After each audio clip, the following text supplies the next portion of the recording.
Hey everybody, this is D Hunter bringing you another action figure review. Today we're going to be looking at a 1/12 scale diorama. This is the Extreme Sets Pop-Up Building 6.0. This is the 6th 3D building that Extreme Sets has made. I bought 2 of these things to add to my action figure city. This should accommodate any of your 6 and 7-inch action figures. In this video we'll take a look at the assembly, put this thing together, and then we'll check it out with a bunch of different action figure lines and a bunch of different dioramas. I hope you enjoy, so let's see how we got to this point. So here's this huge heavy box all the Extreme Sets came in today. You can see the box actually split open, and there's another box inside. It is also split open, the packaging material is sticking out. I really hope these Extreme Sets aren't damaged or beat up. The fact that they're cardboard, if they're damaged at all, there's no fixing them. And here are all these Extreme Sets out of the box. Huge haul of Extreme Sets today. Now that we got this diorama out of the box, here's the packaging. The building 6.0 pop-up. It's a liquor store, wine and liquor. See a little bit of an example of what it's going to look like on the inside. Not much on the top. A little beat up. Hopefully nothing inside is beat up. On the back, Extreme Sets. Let's check it out. So here's everything laid out from the box. I can see at the very top we've got 2 rooftops, and then in the middle there we've got the 4 walls for both the different buildings, and then at the bottom we've got the staircase and the instructions. Now this thing's actually quite complicated to build. I'm probably referencing some of my older videos on how to build these buildings. As I recall, the instructions are kind of confusing, and you really want to do a good job. If you mess something up, it's really not fixable. And if you do it right, it's very sturdy and will last over time. And I did get 2 of these sets because you can never have too many buildings in your action figure city. So I will be assembling 2 of these at the same time, one off screen. So speaking of the instructions, I found them to be rather confusing when I built this the first time. Not this building, but a previous building. It is the same concept. I would highly recommend, if you're not familiar with how to build this, you either watch this tutorial or one of Extreme Sets tutorials. So the instructions say to build the rooftop first, and that's arguably the most complicated piece of the building. But I'm going to go ahead and do the walls of the building first, just to get these pieces out of the way. The larger walls on the left are going to make the larger building on the bottom, and the smaller walls on the right are going to make the second building that can go either on top or next to the first building. So you do have some customizable options. This is probably going to be the front of the store. But we've got other walls. You can see the doorway where it's going to have the staircase. And you can pretty much make it however you want. I usually put the garage door on the back. So I'm going to make 2 of these buildings. I'll probably make them a little bit differently. So the first thing you'll want to do is take these little tabs, fold them very tightly all the way in. Do the same thing with these tabs on the back. Fold it all the way in. Very hard, push very firmly. It's very important. Do that to all 8 pieces of the wall, and it's very obvious how they assemble. Now that I've creased all these pieces, the next part is pretty simple. There's these little folds here. Insert the tab inside, and that'll get your walls. And here are the 2 buildings assembled. The rooftops are missing, but you can see the shape they're going to take. You can stack them on top of each other, or you can have 2 separate buildings. I decided to make the liquor store the front for obvious reasons, and the windows the front on this one. Make sure you get the tabs to go in all the way. They sort of lock into place. Pretty sturdy here. You can see this guy. Some graffiti on the side. Garage at the back. And an entrance with the staircase here. I went ahead and put these guys onto the floor so I'd have more room to assemble the next step. Now let's assemble the rooftop. Let's start off with the larger rooftop. Go ahead and open this thing up. Lay it down flat, upside down. So the first thing you're going to do is to crease all 4 sides. Fold this thing over, push down as firmly as you can. These tabs will actually get creased the other direction, and then crease this part over as well. So now that we've got all 4 sides creased over, the next thing you want to do, and this part's kind of a pain, but once you get it, it's good. So take this tab here, the one that doesn't have the slit in it, push it in, sort of fold this one forward. It's going to have to kind of happen at the same time. This one's going to go over. The tab with the slit in it is going to go out. You go in, then you go over, and then this one is going to go over as well. And there's little tabs here. If you get it to lock into place just right, it'll look about like this. Once you get the entire thing, it'll support itself, so don't be super worried if it comes undone right now.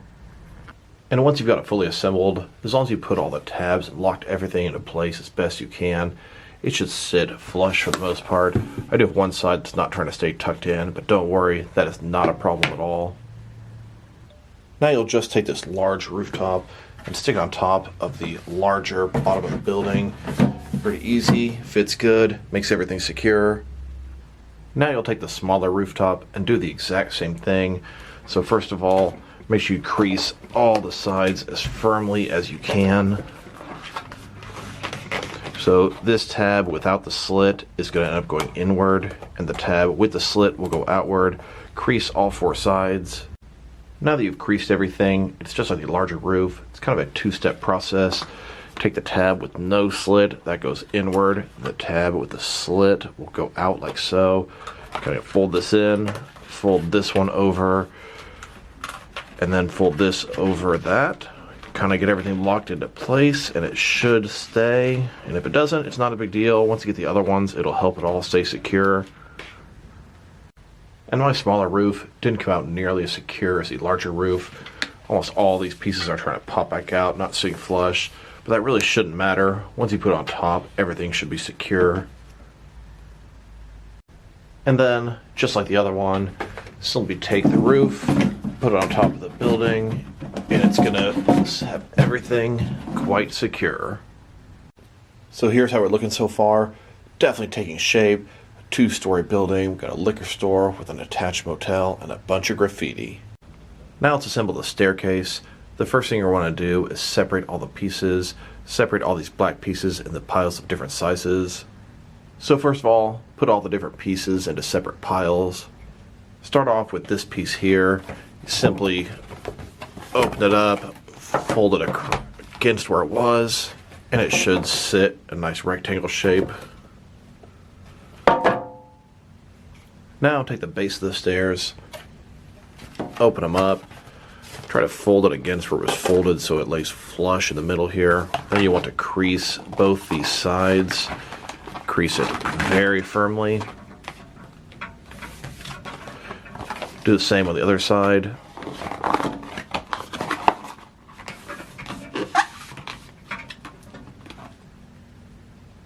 Now take these black steps and lay them out into different piles. I looked at the instructions. I can see this is the first step, second step, the middle steps, and the final step. Now you're going to want to take each one of these cardboard pieces, see where the creases are on them, and fold it very firmly on each of the creases here.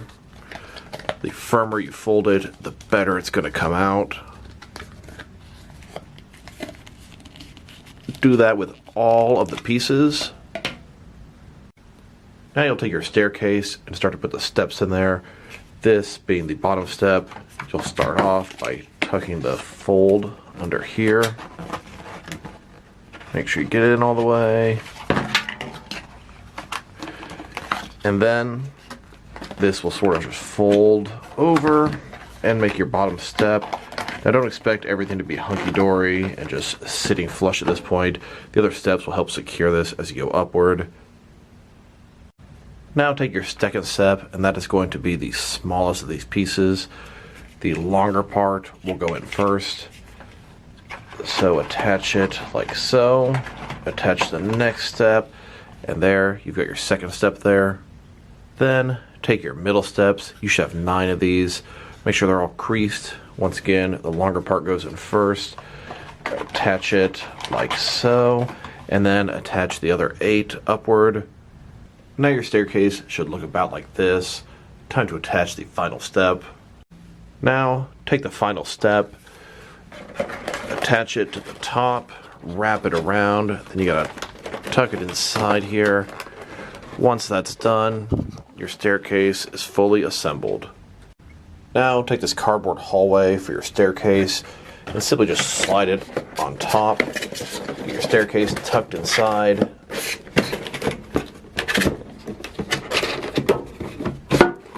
And it's going to look like so. Then take your staircase, drop it inside the larger part of the building, and you have an entrance into your motel. And then the final piece is this lit up motel sign. And it is simply going to fit into a slit on the top of the smaller building. And so now we've got the building fully assembled. A 2-story building, a liquor store motel for my action figure world. Absolutely fantastic. Now I think we're going to have to switch to a bigger table for the rest of the review, as I'm going to need more space. So here's the building fully assembled. We've got a liquor store at the front. I chose to put the windows on the front of the top part. As we rotate it around, got the entrance to the motel and the staircase on the side and the lit up sign for the motel. Continuing around, got a garage on the back, put your blank wall, some graffiti on the top. And the other side, big old graffiti face, window, some more windows up top. So, looks like I've got my very own liquor store for Gotham City. So obviously you can have the building here as it's intended as a 2-story building. But if you had a bunch of space to fill and you wanted to, you could use it as 2 separate buildings entirely. They're the same height. You can also have this thing spread out like it's a big strip of shops. And I don't know if it's just a supply and demand issue or what, but my Gotham is going to get 2 liquor stores. Throw in some road or sidewalk pieces, and here we have 2 liquor stores, a motel across the street. Nice little city diorama. Now let's check out the measurements of this thing. From bottom to the top of the first building, it's about 14.5 inches tall. And then to the next building, it's about 29.5 inches tall. As far as how wide this thing is, it's 19 inches wide, and it's also 19 inches deep. Now let's check out the action features. So the front door does open, although I really don't want to open it. I think it's going to mess it up over time. But you can see it does open. I really don't want to crease this thing, so I'm going to leave it be for now. And the other thing closest to an action feature would be the doorway here that leads to the staircase. Here's a scandalous woman waving some people into the hotel.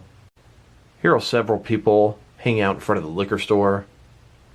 Here's the GCPD retrieving a dead body after a failed attempt of a robbery at the liquor store. We got the coroner taking it out to the ambulance. Got the police officers in the background. And then, of course, we've got Batman on top trying to figure out what's going on. And this bit of graffiti totally reminded me of the first Candyman film. Here's Batman chasing after Catwoman on the rooftop. Catwoman looking back and escaping. Now let's check this thing out compared with some other dioramas. Here it is next to the Extreme Sets Building 1.0. Then next to the Extreme Sets Building 2.0. And here it is next to the Extreme Sets Building 3.0. And then with the Extreme Sets Building 4.0. And here next to the Extreme Sets Building 5.0. And of course, here it is next to the other Extreme Sets Building 6.0, giving me quite a bit of variety with the different buildings in my Gotham City. Here it is next to the Extreme Sets Cabin, another large Extreme Sets building. Then here it is next to the NECA Street Scene Diorama. This was the darker San Diego Comic-Con exclusive version. And here it is next to the second light brown wide release. This one was not exclusive at all. And here it is next to the Diamond Select Toys Ghostbusters Collect and Connect Rooftop Diorama. And finally, here it is next to the Diamond Select Toys Ghostbusters 2 Collect and Connect Ghostbuster Firehouse Front. Now let's check these buildings out compared with some action figures from different various companies to see how they fit in both scale and style wise, in case you want to know which lines will fit in with them. Here they are next to some DST or Diamond Select Toys some DC Direct and DC Collectibles figures, and some McFarlane toys. They were good with these 7-inch scale figures. And here they are, next to some NECA, some Mattel Wrestling, and some Mezco 1/12 action figures. And here they are, next to some Mattel, DC Universe Classics and Multiverse figures, some Mafex figures, and some Mattel Jurassic Park figures. Then, next to some Hasbro, Marvel Legends, some SH Figure Arts figures, and some Jazzwares Fortnite figures. One cool thing to point out, this works with your smaller 6-inch figures, and works with your larger 7-inch figures. Very diverse. And even though it's just temporary, here are these buildings taking some places in my overall action figure world. Like I said, this is not where they're going to be in the long run, but where I've stuck them, at least temporarily. 1/12 action figure city. So overall, this diorama is fantastic. This is probably my favorite of all 6 of the Extreme Sets pop-up building dioramas. The fact that it's a liquor store and a motel just has this gritty realism. It is going to fit in perfect with my Batman action figure collection in my Gotham City. So overall, if I were to rate this set, I'd probably give it a very strong 8 out of 10. I am enjoying the hell out of this thing. I see myself getting a ton of mileage from this set and using it for a ton of different action figure scenarios. So this is D Hunter. Thank you guys for watching this video. If you liked the video, press like below. If you have anything you want to say about the video, add it to the comment section. If you want to see additional action figure and diorama reviews from me, press subscribe. I do appreciate when you do that. Once again, this is D Hunter. Thank you guys for watching this video, and I will talk to you guys real soon.